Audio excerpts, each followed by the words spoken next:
కూడదా అనే క్లారిటీ తీసుకోవడానికి రేపు మేము సర్వసభ్య సమావేశం ఏర్పాటు చేయడం జరిగినది. ఉందండి రేపు. అలాగే ప్రభుత్వం చేపడుతున్న కార్యక్రమాలు అట్లాగే మా యొక్క బాధలు కూడా ప్రభుత్వం దృష్టికి తీసుకెళ్లడానికి రేపు సీఎం గారికి కూడా మేము పాలాభిషేకం చేసి మా యొక్క బాధలు కూడా వారి దృష్టికి తీసుకెళ్లడానికి మా ప్రయత్నం రేపు చేస్తున్నాం. మాకు రేపు వేతనాలు వస్తాయని మేము భావిస్తున్నాం. ఏదైతే మేము అడిగామో చాలా ఫ్లెక్సిబిలిటీగా చాలా ఆశాజనకంగానే ఉంది. ఛాంబర్ వారితో మాట్లాడి చెప్తా అని చెప్పారు. కంపల్సరీగా మేము అడిగిన వేతనాలు మాకు కంపల్సరీ వస్తాయని మేము భావిస్తున్నాం.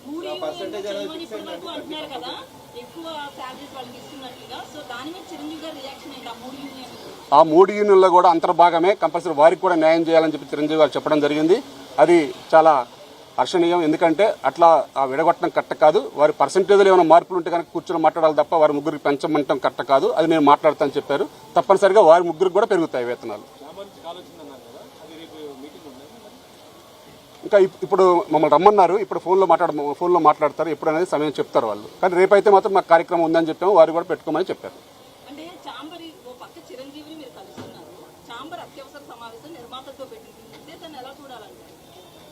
అంతిమంగా ఒకటే అండి, చిరంజీవి గారు పెట్టినా బాలకృష్ణ గారు పెట్టినా ఏదన్నా కార్మికుల సంక్షేమం నిర్మాతల సంక్షేమం కోసమే ఆలోచన చేస్తారు.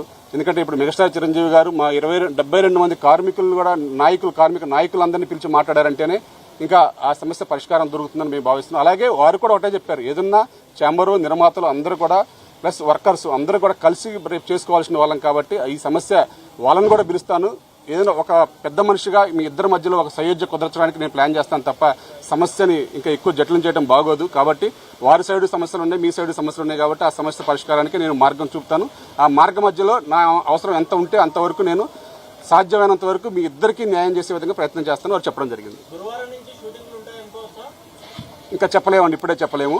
ఏదైనా క్లారిటీ రావాలి కాబట్టి రేపేళ్ళింట్లో మళ్ళా మా యొక్క కార్యక్రమం చెప్తాం కాబట్టి తప్పనిసరిగా సమస్య పరిష్కారం ఆ రెండు పాయింట్ కండిషన్ల మీద ప్లస్ వారు మాకు ఏదైతే మా వేతనం పెంచాలని మేము భావిస్తున్నామో ఆ పర్సంటేజ్ విధానం అనేది మాకు నచ్చితే మేము వెంటనే గురువారం నుంచి షూటింగ్ చేసుకోవచ్చు.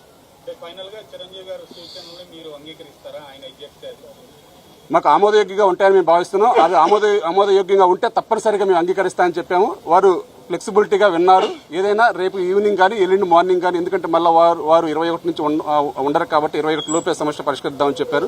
కాబట్టి మేము అందుబాటులో ఉండమన్నారు.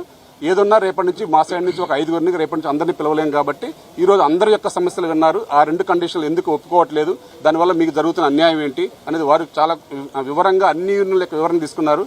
కాబట్టి ఆ వివరణ రేపు మా సభ్యులు కూడా తెలియజేసిన తర్వాత మీకు తెలియజేస్తానని చెప్పాం. కాబట్టి రేపు మేము అందరం కూడా సభ్యుల సమక్షంలో ఆ నిర్ణయం తీసుకుంటాం.